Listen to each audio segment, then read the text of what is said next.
विश्व आज नवीनतम सूचना प्रविधिहरू 5G, AI, machine learning, internet of everything, big data, blockchain, robotics लगायतको समुचित उपयोग गर्दै डिजिटल ट्रान्सफर्मेसनको माध्यमबाट डिजिटल इकोनोमी निर्माणमा अग्रसर भइरहेको सन्दर्भमा नेपाल भने आइसिटीको मुख्य मेरुदण्ड मानिने दूरसञ्चार पूर्वाधारलाई व्यवस्थित एवं दिगो बनाउनु आजको मुख्य चुनौती रहेको छ।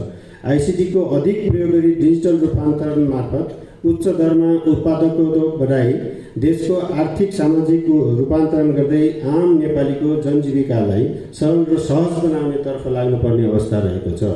हालसम्म पनि आर्थिक रूपमा कमजोर एवं विकट क्षेत्रमा रहेका उपभोक्ताहरू सर्वसुलभ, गुणस्तरीय एवं भरपर्दो दूरसञ्चार सेवाबाट वञ्चित रहेको अवस्था छ। दूरसञ्चार क्षेत्रको कुल आम्दानीको करिब 25% आम्दानी इन्टरनेट सेवा प्रदायकको रहेको र विगत 6 वर्षमा लगभग 5 गुणाले वृद्धि भएको देखिन्छ। तर बजारमा धेरै सेवा प्रदायकहरू रहेकोले उच्च प्रतिस्पर्धा भई प्राइस वारको अवस्था सिर्जना भई केही सेवा प्रदायकको लगानी जोखिममा पर्ने देखिएकोले नियामकले उचित कदम चाल्नुपर्ने देखिन्छ। इन्टरनेट सेवा प्रदायकको आम्दानी बढे तापनि ओटिटी सेवाको बढ्दो प्रयोगले गर्दा मोबाइल सेवा प्रदायकको आम्दानी निरन्तर रूपमा घट्दै जाँदा दूरसञ्चार बजारको कुल आम्दानी बढेको देखिँदैन। सेवा प्रदायकको आम्दानी घट्दै गइरहेको अनुमति पत्र नवीकरण दस्तुर र फ्रिक्वेन्सी दस्तुर लगायतका अन्य खर्चमा कमी नआएको र नवीनतम प्रविधिमा निरन्तर लगानी गर्नुपर्ने तर प्रतिफलको सुनिश्चितता नभएको अवस्था छ। तर पछिल्ला वर्षहरूमा फिक्स र मोबाइल इन्टरनेटको प्रयोगकर्ताहरू नियमित रूपमा बढ्दै जानु सेवा प्रदायकको लागि अवसरको रूपमा लिन सकिने देखिन्छ। सीमित स्रोतको रूपमा रहेको दूरसञ्चार सेवाको लागि छुट्याएको फ्रिक्वेन्सी मध्ये हाल 15% जति मात्र सेवा प्रदायकलाई उपलब्ध गराइनुले माग र आपूर्ति बीच तालमेल नमिलेको जस्तो देखिन्छ। यसले गर्दा नेपाल सरकारले प्राप्त गर्ने राजस्व गुमिरहेको र सेवा प्रदायकले पूर्वाधारमा बढी लगानी गर्नुपर्ने अवस्था सिर्जना भई विदेशी मुद्रा बाहिरिने अवस्था छ। यसका साथै समयमा फ्रिक्वेन्सी उपलब्ध नहुँदा 5G लगायत नवीनतम प्रविधिको सम्भावित प्रयोगलाई समेत प्रत्यक्ष असर परेको देखिन्छ। तसर्थ तत्काल दीर्घकालीन योजना सहित वैज्ञानिक तरिकाबाट फ्रिक्वेन्सी उपलब्ध गराउनु पर्ने अवस्था रहेको छ। इन्टरनेट सेवामा उच्च प्रतिस्पर्धा रहेको देखे तापनि भोइस सेवामा कुनै समय 6वटा सेवा प्रदायक रहेकोमा हाल 2वटा मात्र सेवा प्रदायकले सेवा सञ्चालन गरिरहेको तितो सत्य हाम्रो सामु छ। हालको डिओपोली मार्केटका धेरैजसो विशेषताहरू मोनोपोली मार्केटसँग मेल खाने र कतिपय अवस्थामा मोनोपोली मार्केट भन्दा पनि खराब हुने विश्वास गरिन्छ। हालको डिओपोली मार्केटमा प्रतिस्पर्धी बजारलाई आधार मानी प्राधिकरणले अँगालेका केही नियम सम्बन्धी व्यवस्थाहरू निष्प्रभावी देखिन्छन्। साथै भएका सेवा प्रदायकको उचित नियमन हुन नसक्दा थप समस्याहरू देखा परेका छन्। साथै हाल सञ्चालनमा रहेका मोबाइल सेवा प्रदायकहरूमध्ये नेपाल टेलिकमको 2081 वैशाख र एनसेलको 2086 भाद्रमा अनुमति पत्रको अवधि सकिने अवस्था रहेको छ।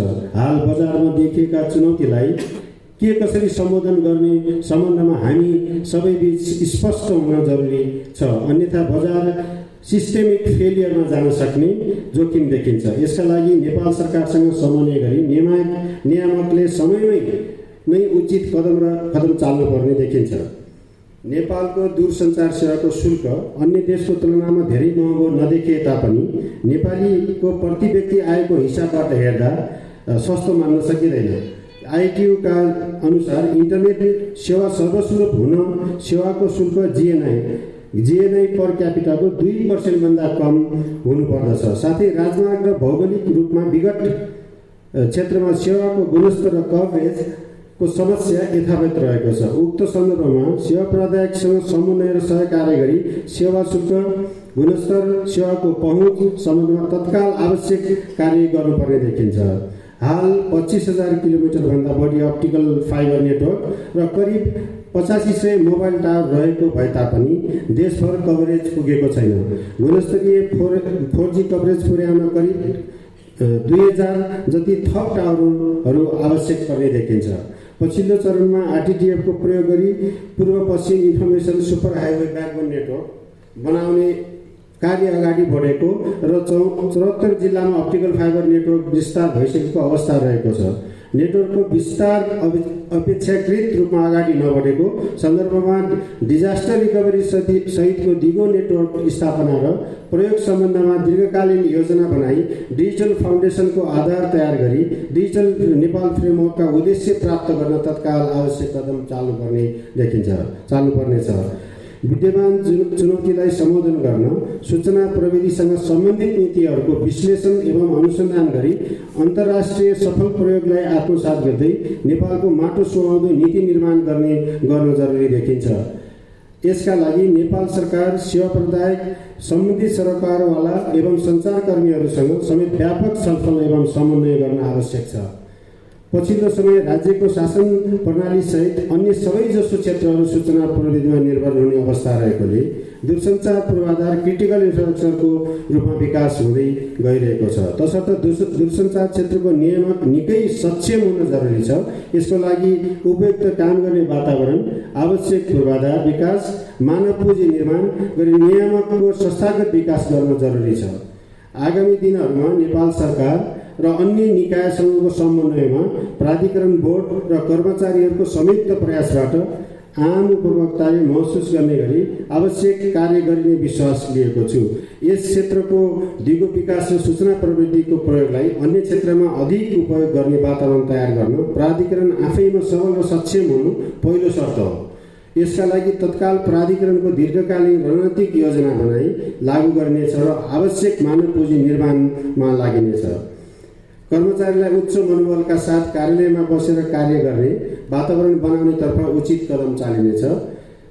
डिजिटल रूपान्तरण मार्फत देशको आर्थिक सामाजिक विकास गर्न दूरसञ्चार क्षेत्रमा देखा परेका चुनौती एवं अवसरलाई सूक्ष्म विश्लेषण गरी आवश्यक कार्य अगाडि बढाइनेछ।